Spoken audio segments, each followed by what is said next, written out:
you gotta speak up nice and loud. Okay. Okay, so the first question was, did you know like how the flour mill worked? What kind of flour there were? How a flour mill works? Well, Yeah. actually, yes. Before it started. Um, You mean before they started restoring it? No. Just like flour mills in general. Yeah. Oh, okay. Okay. Well, basically the farmer would bring his grain into the mill, and then it would be weighed, and then it would be cleaned off in what we call a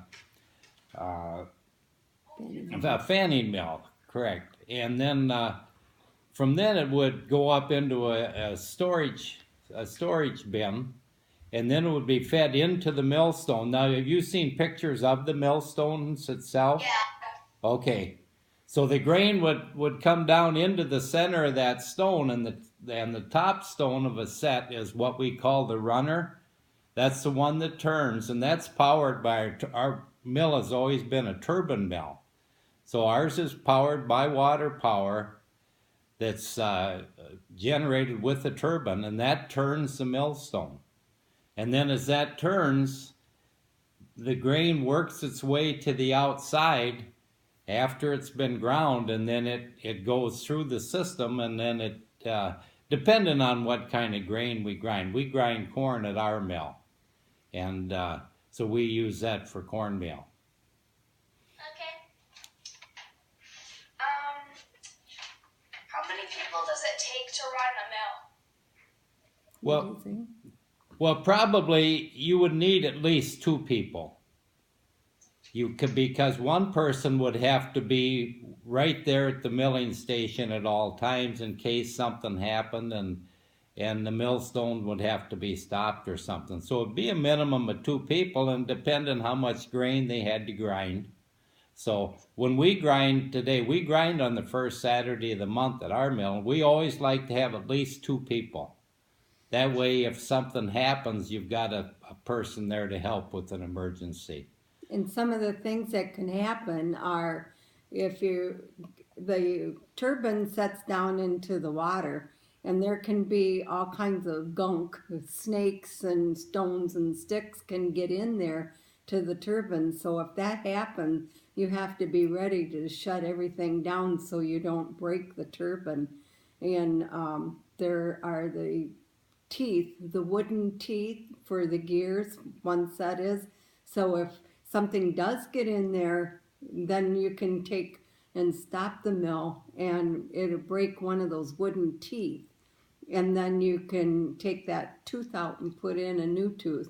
So there's another tooth that you know, not just these.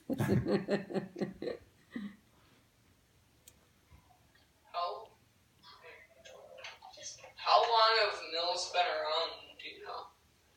Well, people have been grinding grain, I guess, forever. Because, yeah, so we've just evolved, from hand grinding in what do they call the Petzl. Yeah.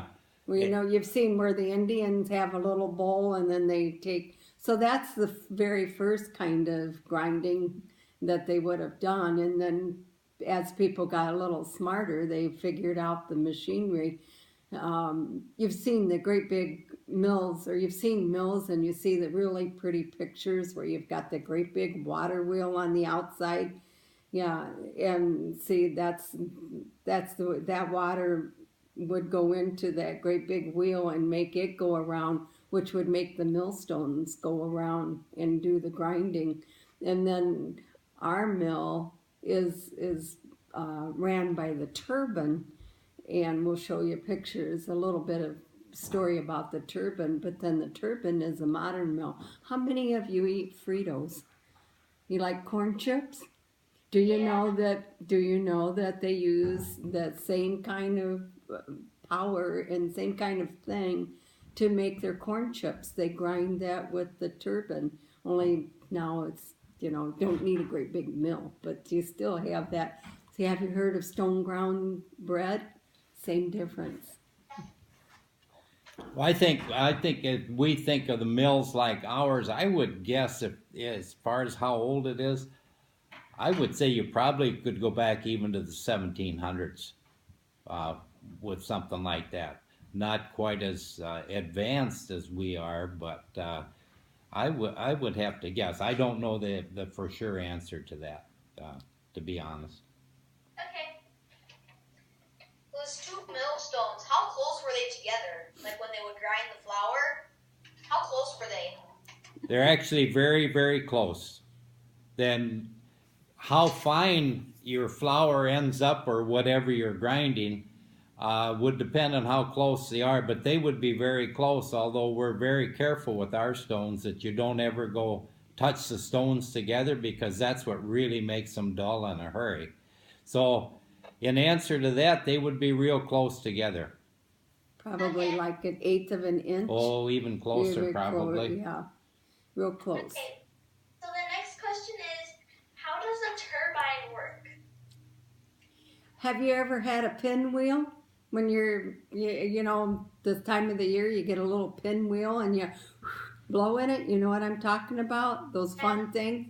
Well, think of it laying on its side, and then you know how the pinwheel has those little openings. Okay, well, so does the turbine, and the turbine has little doors on it where you can close them off. When you're ready to grind, you would open those little doors, and then that would let the water in, and then instead of you blowing on your pinwheel, you're going to blow, the water is going to hit that pinwheel and make it go around. Now the turbine sets this way. It doesn't set this way. It sets this way. So the water will come in and hit that like the pinwheel and then make it go around. And then that's connected to the shaft, and then the shaft makes the millstones work. Does that answer your question? Can you see the picture? When Okay. we're using the turbine, it sits in what we call a turbine pit, and it's completely immersed in water. And like Sheri said, she called the doors, the wicket gates on that, they open and close and allow the water to get to those fins, and everything is controlled by how far open those little wicket gates are on the turbine. Okay, how much did the workers get paid when they worked? You mean the miller or the people that worked for the miller?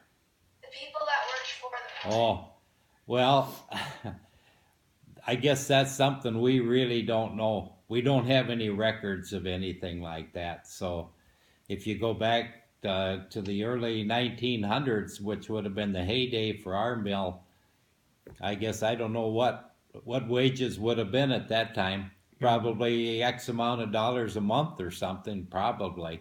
So I can't give you a real definitive answer on that one. I'm sorry. Yeah, most mills though were owner operated.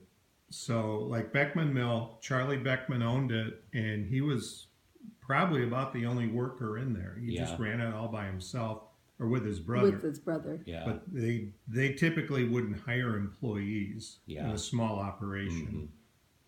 And they would do like the barter. The farmer would bring in some grain, and then he'd say, okay, I'm going to keep, for doing this for you, I'm going to keep so much for myself, whatever percent of it.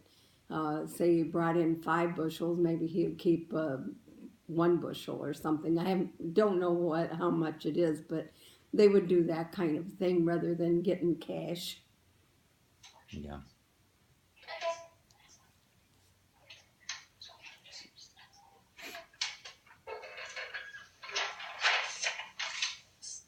How many pounds of flour is made like every hour? A mill like ours had a lot of capacity. Matter of fact, at one time, they had 2 sets of milling stations, so they could have run a lot of product through ours because on the second, or actually would be the 3rd floor of our mill, is what's called a bolter, and that runs almost the full length of the mill, and that's what sifted the flour, and it's a big unit. So There too, it would depend on how much the farmer brought in, but they could grind a lot of product in a day. They would have a lot of capacity in a mill like ours. Well, tell them how much our corn. We do corn now because it's easier on the stones and it's easy to get. And if you got an idea what a bag of corn or a bushel of corn, pick corn is like, we can put that in there and we can grind it, and it only takes us 2 minutes to grind all that. Yeah. So it's very quick. It's a lot. Next question. Why did they make flour? How do you make flour? Why did they make flour? Why did they make flour? I guess flour was made because to make bread. Obviously, that's people have eaten bread for many years. All different kinds of bread. The flat breads and whatever. If you go back centuries ago, it would have had flour. Our mill was noted for buckwheat. Have you ever had buckwheat pancakes? Our mill was noted for that. Mm-hmm. You can buy buckwheat flour in the grocery store if you notice, and it's a little different grain, but that's what the Beckman mills were most noted for, was their buckwheat flour. Yeah. And the grinding turns the grain into a usable product. You could eat, with corn, you could eat it raw, or you could have corn on the cob, but if you want to do anything else, make corn muffins or cornbread, you've got to grind it into a flour to make it usable. Same with wheat. Wheat all by itself isn't of that much value until you grind it into a flour. And then you can make breads and cakes and cookies and all sorts of things with it. Okay, so the next question is, do you know how long it would take for a millstone to be repaired? Tell them do you know